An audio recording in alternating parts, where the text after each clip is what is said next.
نحمده ونصلي على رسوله الكريم أما بعد فأعوذ بالله من الشيطان الرجيم بسم الله الرحمن الرحيم والذين يمسكون بالكتاب وأقاموا الصلاة إنا لا نضيع أجر المصلحين وإذ نتقنا الجبل فوقهم كأنه ظلة وظنوا أنه واقع بهم خذوا ما آتيناكم بقوة واذكروا ما فيه لعلكم تتقون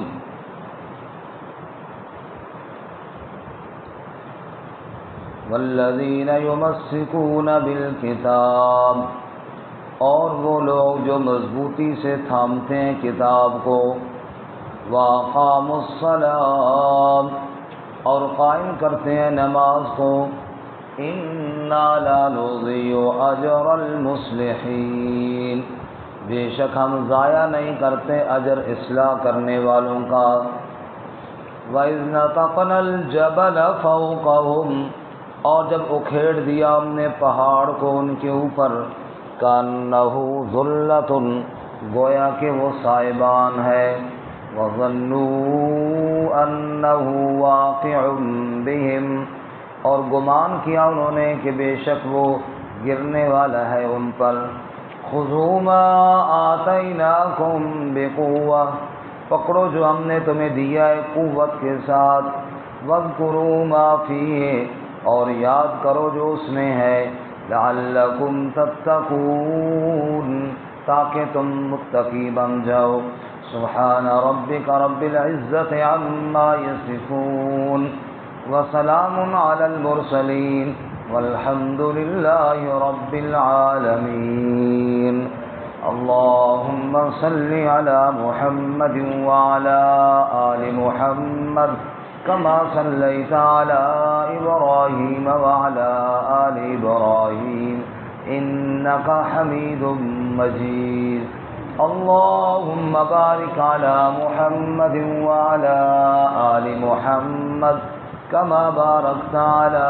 إبراهيم وعلى آل إبراهيم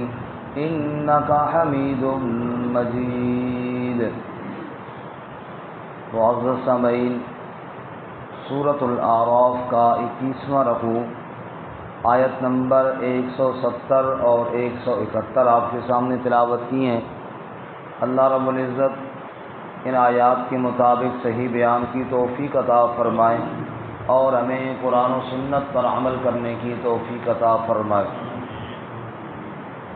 گزشتہ سبق میں آپ حضرات نے سنا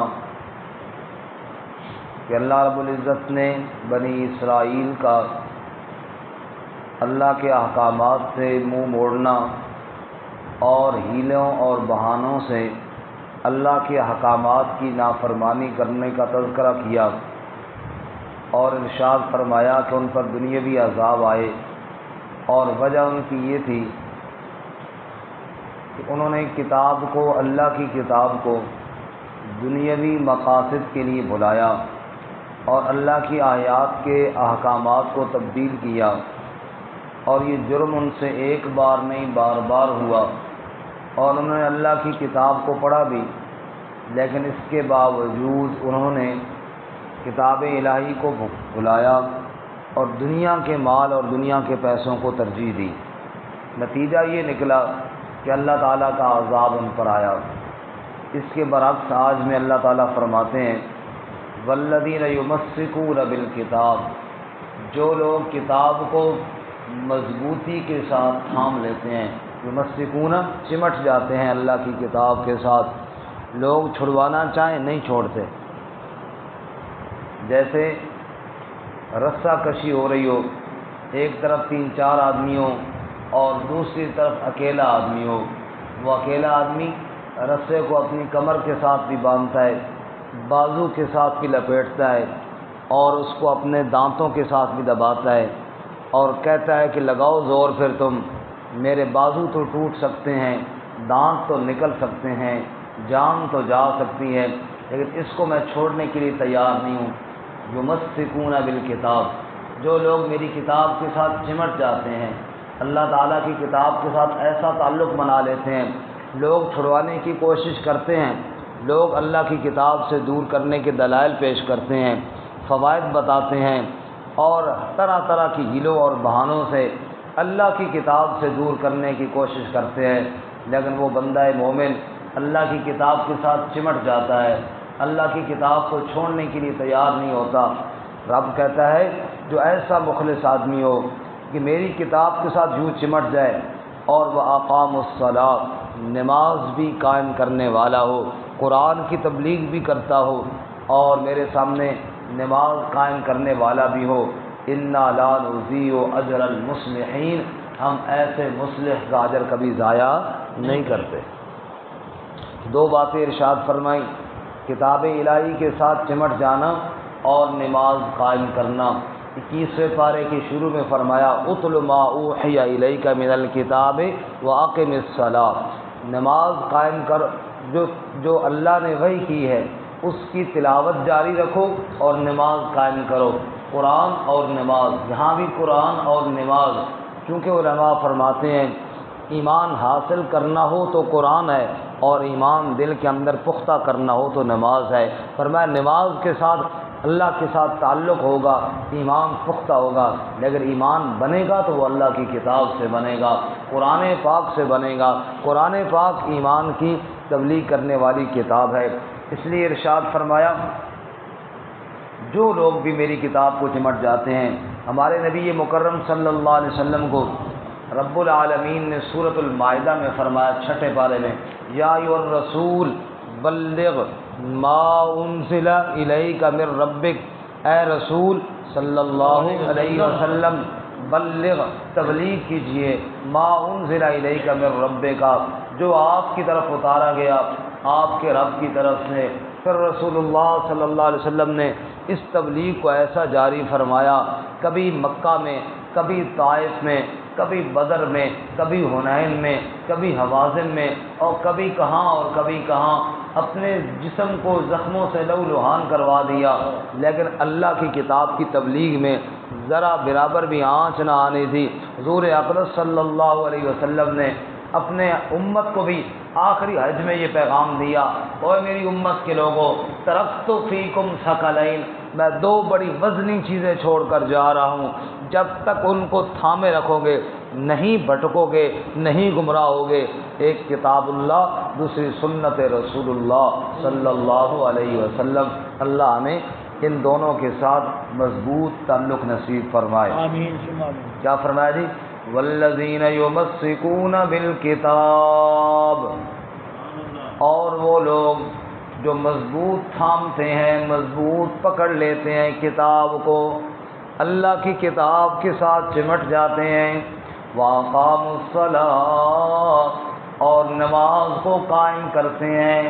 دن کو قرآن کی تبلیغ کرتے ہیں، رات کو رب کے سامنے مصلی پر کھڑے ہو کر قرآن کی تلاوت کرتے ہیں۔ سبحان اللہ۔ اللہ اپنے محبوب صلی اللہ علیہ وسلم کو بھی کیا فرماتے ہیں؟ یا ایھا المزمل قم اللیل الا قلیلا نصفہ او انقص منہ قلیلا او زد علیہ ورتل القرآن ترتیلا۔ اے میرے محبوب، دن کو قرآن کی تبلیغ کیا کر اور رات کو میرے سامنے کھڑا ہو کر قرآن کی تلاوت کیا کر۔ انا سنلقی علیک قولا ثقیلا، یہ قرآن کوئی معمولی چیز نہیں، بڑا وزنی کلام ہم نے آپ پر نازل کیا ہے۔ ان ناشئۃ اللیل ہی اشد وطئا واقوم قیلا، رات کا اٹھ کر تہجد میں قرآن پڑھنا، اے میرے محبوب، یہ نفس کو بڑا روم دینے والا ہے اور بڑا تقوی اور بڑا اللہ کے قریب کر دینے والا ہے۔ ان لک فی النہار سبحا طویلا، دن کے وقت تو آپ نے خوب تیرنا ہوتا ہے، یہ نہیں فرمایا خوب دعوت دینی ہوتی ہے، بلکہ فرمایا سبحا طویلا، خوب تیرنا ہوتا ہے۔ جیسے ایک آدمی تیرنے والا کبھی پانی کے بیچ میں ٹھہر نہیں سکتا، سواری والا گاڑی والا جا رہا ہے نا، تھک کے گاڑی سائڈ پہ لگا کے سو جائے گا، پیدل چلنے والا بھی بیٹھ جائے گا، موٹر سائیکل والا بھی روک کر بیٹھ سکتا ہے، لیکن تیرنے والا ایسے نہیں ہوگا کہ چلو یار تھوڑا بیچ میں دمہ کر لو پھر آگے چلا جائے، وہ مسلسل ہی تیرتا ہے۔ اللہ نے فرمایا ان لک فی النہار سبحا طویلا، اے میرے محبوب دن میں جو آپ کی ذمہ داری ہے دعوت والی، وہ تو تیرنے والی ذمہ داری ہے، اس میں تو وقفہ ہے کوئی نہ، اس میں تو آپ نے ٹھہرنا کوئی نہیں ہے، آپ نے ہر وقت کی دعوت کا کام کرنا ہے، لیکن رات کی تنہائیوں میں میرے محبوب میرے سامنے قرآن کی تلاوت کیا کرو۔ سبحان اللہ۔ والذین یمسکون بالکتاب واقاموا الصلاۃ، پھر جو بندے میرے کتاب کے ساتھ چمٹ گئے، جنہوں نے میری کتاب کے ساتھ تعلق بنا لیا اور نماز قائم کرنا شروع کر دی۔ اللہ کی کتاب ایمان بناتی ہے، نماز ایمان کے لیے پانی کا کام کرتی ہے، مضبوط بناتی ہے۔ انا لا نضیع اجر المصلحین، بے شک ہم اصلاح کرنے والوں کا اجر ضائع نہیں کرتے۔ کیسے اللہ کے بندے کتاب کو تھامتے، توجہ کرنا، حضرت سیدنا ابو بکر صدیق سب کو رضی اللہ تعالی، ان کی خلافت کا دور ہے، کچھ لوگوں نے منکرین زکوٰۃ نے زکوٰۃ کا انکار کیا اور انہوں نے کہا ہم زکوٰۃ نہیں دیتے۔ امیر المومنین حضرت سیدنا ابو بکر صدیق رضی اللہ تعالیٰ عنہ نے زکوٰۃ کے منکرین کے خلاف جہاد کا اعلان کیا، صحابہ نے مشورہ دینا شروع کر دیا، ابھی یہ حالات نہیں ہیں، چلو باقی سارا دین تو مانتے ہیں نا، صرف زکوٰۃ کا انکار کر رہے ہیں، ابھی یہ حالات نہیں ہیں، ابھی اور لوگوں کے ساتھ ہم نے لڑائیاں کرنی ہے، مرتدین کے خلاف ہم نے لڑائی کرنی ہے، کفار کے ساتھ لڑنا ہے، چلو یہ باقی سارا دین تو مانتے ہیں نا، صرف ایک زکوٰۃ کا انکار کر رہے ہیں، چلو ان کے ساتھ بعد میں نمٹ جائے گا۔ حتیٰ کہ حضرت عمر فاروق رضی اللہ تعالیٰ عنہ جیسا جری انسان بھی ابو بکر صدیق کو مشورہ دینے لگا، ابو بکر کچھ نرمی کرو، ابھی ان کے ساتھ لڑائی کے حالات اجازت نہیں دیتے۔ حضرت ابو بکر صدیق رضی اللہ تعالیٰ عنہ نے کہا عمر زمانہ جہالت میں بڑے بہادر سمجھے جاتے تھے، آج بزدل ہو گئے ہو، پھر آپ گھوڑے پر بیٹھے، لگام کو کھینچا، تلوار کو ہاتھ میں پکڑا اور لہرایا اور فرمایا ایُنقص الدین وانا حی، کیا اللہ کا دین کمزور ہو جائے، اس میں نقصان ہو جائے، کیا اللہ کے دین کے اوپر حملہ ہو جائے، کیا قرآن کے حکم کو توڑ دیا جائے، وانا حی، اور میں زندہ ہوں، یہ نہیں ہو سکتا، اگر کوئی بھی میرے ساتھ نہ جائے، ابو بکر اکیلا جا کے ان کے ساتھ جہاد کرے گا، ابو بکر اکیلا جا کر ان کے ساتھ لڑائی کرے گا، یہ کہا اور گھوڑا بھگانا چاہا، حضرت عمر نے جا کے لگام کو پکڑ لیا، امیر المومنین وہ تو ایک رائے تھی ہماری، وہ تو ایک مشورہ تھا ہمارا، اللہ کی قسم جہاں آپ جہاد کریں گے وہاں ہم سب بھی آپ کے ساتھ جہاد کریں گے۔ سبحان اللہ۔ یہ ہے کتاب کو تھامنا، جان کی پرواہ نہیں کی، لیکن اللہ کا حکم ٹوٹا تو پھر جناب برداشت نہیں ہوا۔ اللہ ہمیں یہ تعلق نصیب فرمائے، آمین۔ والذین یمسکون بالکتاب، جو لوگ کتاب کو مضبوطی کے ساتھ تھام لیتے ہیں، مضبوطی کے ساتھ پکڑ لیتے ہیں، وَأَقَامُوا الصَّلَاةَ، اور نماز قائم کرتے ہیں، إِنَّا لَا نُضِيعُ أَجْرَ الْمُصْلِحِينَ، ایسے اصلاح کرنے والوں کا اجر ہم کبھی ضائع نہیں کرتے۔ اور دوسرا گروہ بنی اسرائیل کا، جن کو کتاب اللہ نے دی اور پھر ماننے کے لیے تیار ہی نہ ہوئی، ان کی حالت وَإِذْ نَتَقْنَا الْجَبَلَ فَوْقَهُمْ، اور جب اکھیڑ دیا ہم نے پہاڑ کو ان کے اوپر، كَأَنَّهُ ظُلَّةٌ، گویا کہ وہ صاحبان ہے، صاحبان اور چھتری کی طرح پہاڑ طور ان کے اوپر کھڑا ہوا، اور فرمایا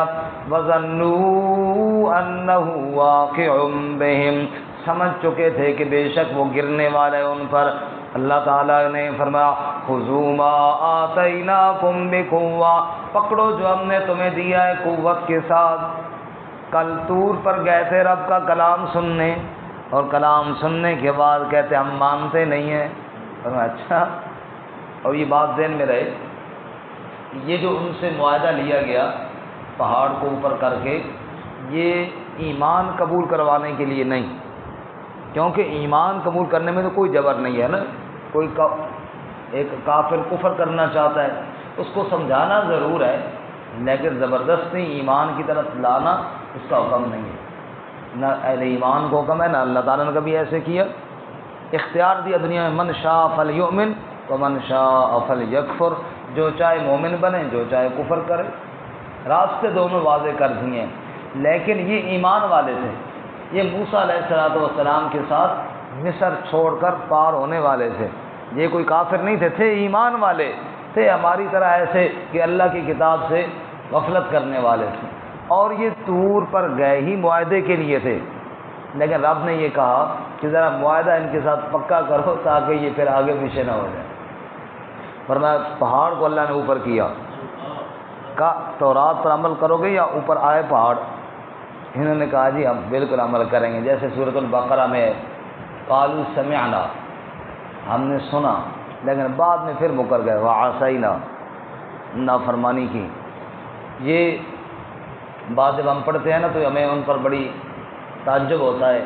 کہ دیکھو جی اتنا بڑا معاہدہ ہوا پھر مکر گئے، لیکن حالت ہماری بھی بالکل وہی ہے۔ جب زلزلہ آتا ہے، جب سخت ایسا کوئی عذاب آتا ہے، ہم سارے توبہ کرتے ہوئے نہیں نکل جاتے باہر، استغفر اللہ جی توبہ جی، اور 10 منٹ بعد پھر ہماری وہی حالت ہوتی ہے۔